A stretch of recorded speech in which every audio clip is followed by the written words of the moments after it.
Welcome to the deep dive. Today we're zeroing in on the business class experience you get with Qatar Airways. Right. They've got this amazing reputation known for luxury travel. Exactly.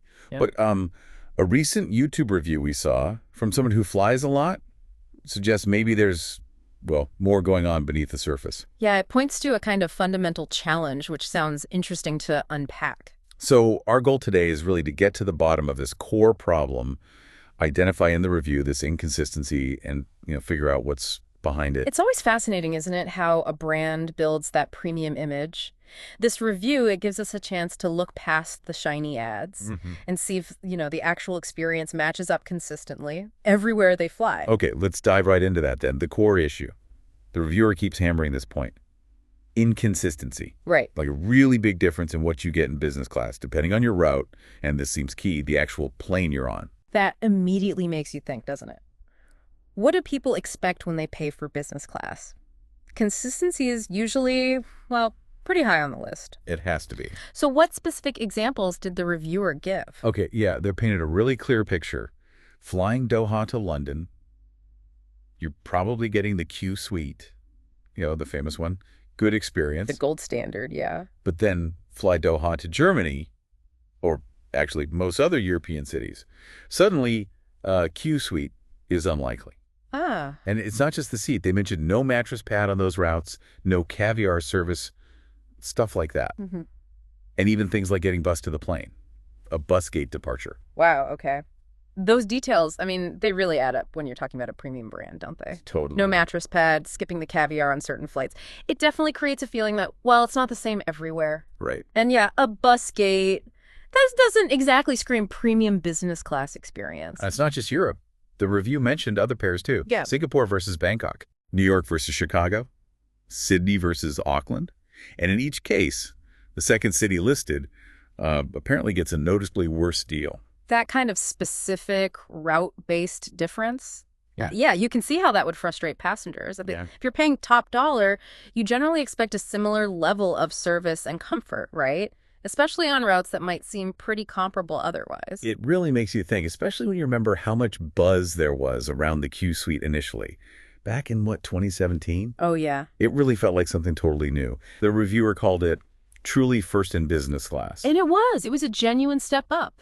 That privacy, the comfort, it was leagues ahead of most business classes at the time. It definitely set a new benchmark and got Qatar Airways a lot of positive attention. And the plan, or at least the talk, was to put it everywhere, wasn't it? Yeah. Retrofitting the Boeing 777s, putting it on all the new A350s. That seemed to be the ambition. The former CEO, Akbar Al-Baker, he even talked about retiring older planes to keep the fleet modern and, you'd assume, consistent. Yeah, that ambition, that push for a standardized top-tier fleet, that was definitely part of their brand building. So what happened to that vision?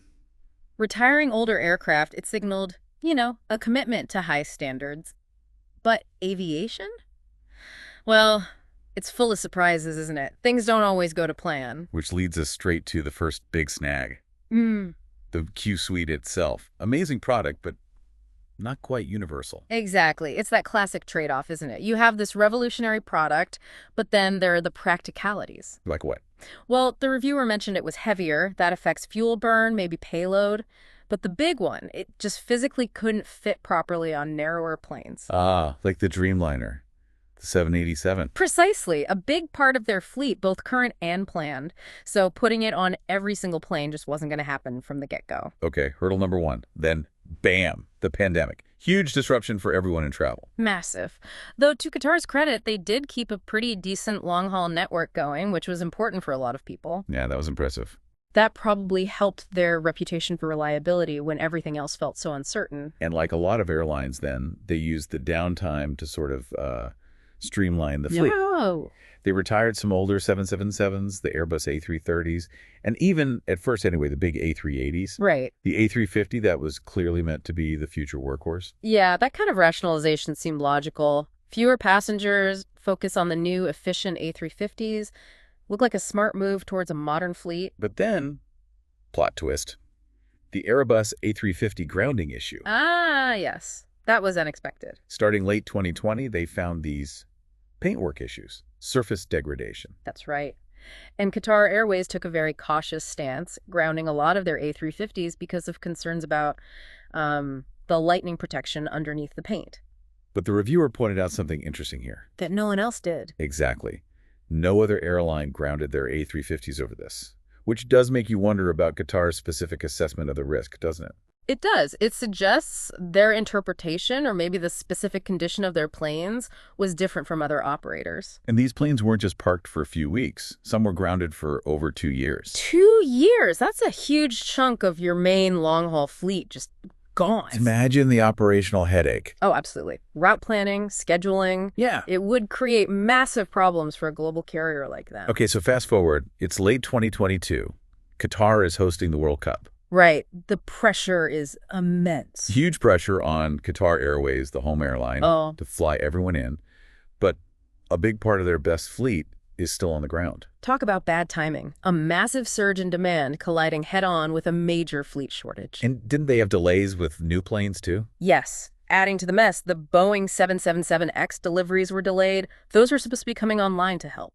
So their main fleet plan was kind of in tatters. They needed a plan B. And this, according to the review, is where things get really mixed. Yeah. Facing that perfect storm, grounded A350s, delayed 777Xs, World Cup demand, they had to get creative. Very pragmatic, you might say. Pragmatic, like bringing back planes they'd planned to retire. Exactly. Those older Boeing 777s without the Qsuites, they came back. Wow. The older Airbus A330s reactivated. And remember how the old CEO wasn't keen on the A380? Yeah. Well, they brought those back too, temporarily. Just shows how desperate the situation must have been, right? Needing every single available seat. It really underscores the pressure they were under, scrapping previous plans just to keep the operation going. But wait, there's more. They also started getting new planes, Boeing 787-9s. But not with the Qsuite. They came with a different seat, the business suite, another variation. And amidst all this, that whole dispute with Airbus over the A350 paint led to them canceling all the remaining Airbus orders, a huge move in the industry. massive. So fewer new planes coming from Airbus long-term, too. Which further complicated their future fleet strategy. And then they started buying used planes from other airlines. Yeah, this was fascinating. Boeing 777s from Cathay Pacific. Which had first class and a different business seat again. Yep, reverse herringbone seats on those. Plus, they got Airbus A330s from Oman Air. With Oman Air seats, presumably. Correct. And even Boeing 777s from Virgin Australia. Still fitted out with Virgin's old seats. Apparently so. It was a quick way to get aircraft, but the side effect, as the reviewer points out. But a massively fragmented fleet. Fragmented is putting it mildly. The reviewer actually listed them all out. It's kind of mind-boggling. Yeah. You've got various recliner seats on smaller planes like A320, 737MXs. Okay. Then lie flat seats on some A320s and the older A330s. Then the seats from the Oman Air A330s. Right. Then two types of Qsuite, apparently slightly different on the A350s versus the 777s. Interesting. Then reverse herringbone seats found on some A350s, the 787-8s, the A380s, and those ex-Cathay 777s. Okay, that's a lot already. Then two versions of the new business suite on the 787-9s, and finally the old Virgin Australia seats on those 777s. Wow, so how many is that in total? The reviewer counted something like 12 different business class seat types, with maybe 10 being completely distinct designs. 12. For one airline's business class. That's extraordinary. You just don't see that level of variation, especially in a premium carrier. It's wild. And think about connecting flights. The reviewer says the chance of getting totally different products on your two legs must be super high now. Oh, definitely. You might fly out on the amazing Qsuite Feel like royalty. and then connect onto something, well, significantly less impressive for the next flight. And from the passenger's point of view, that unpredictability, it really hits the value perception, doesn't it? For sure. You pay that business class fare expecting a certain standard. This throws in a huge amount of uncertainty, maybe disappointment. It chips away at satisfaction. And spare a thought for the cabin crew. The review mentions this too. Oh, I bet. They're the ones dealing with passengers, trying to deliver service on all these different plane layouts, maybe with last-minute swaps they had no control over. Yeah, that's tough. They're on the front line. Trying to manage expectations when the actual hard product, the seat, is so variable must be incredibly challenging. So how is Qatar Airways handling this? What's their public response or strategy? Well, the reviewer notes they're really leaning into their soft The product. service, the food, that side of things. Exactly. Quality of service, catering, the overall vibe on board. And they still heavily market themselves as, world's best business class, world's best airline. Which they often win awards for, to be fair. Absolutely. They historically score very well on service. That's a known strength. And they did that thing recently, bringing back caviar on some routes. Early 2024. Yes, introducing high-end touches like that definitely reinforces the luxury image they want to project. Although, as the reviewer sort of hints, limiting it to only some routes could almost highlight the inconsistency elsewhere. Yeah, it's the central tension, isn't it? According to the review, anyway, this big promotion of a top-tier product, especially the Qsuite. Which is genuinely fantastic when you get it. Right. But the reality on the ground, or in the air, is that your actual experience is, well, it's a bit of a lottery depending on your specific flight. And that gap between the promise in the marketing and the reality many passengers encounter, that can be tricky for loyalty long term. I could see that. Even if the other seat is still decent, if it's not what was implicitly promised by the branding, it can feel like you didn't quite get what you paid for. The reviewer basically wraps it up by saying they're a frustrated fan, someone who actually values consistency more. Right. Predictability over the chance of hitting the jackpot with Qsuite. Yeah, maybe preferring a reliably very good standard across the board rather than the peaks and troughs. That seems to be the core message. And that probably resonates with a lot of frequent flyers, especially business travelers. Knowing what you're going to get is often more valuable than a gamble, however good the potential prize. They even use this mental image. Imagine the old CEO, Akbar al-Baker, flying as a regular customer now and experiencing this mix. Huh. Yeah, you can picture him not being too happy about the inconsistency. It's a striking way to put it. It really emphasizes that potential disconnect between maybe the airline's intended standard and what passengers are actually finding day to day right now. Given the current fleet situation, yeah. So, bringing this all together, this deep dive, based on that reviewer's detailed account, it really throws a spotlight on a major ongoing issue for Qatar Airways. Inconsistency in business class. Marked inconsistency, yeah.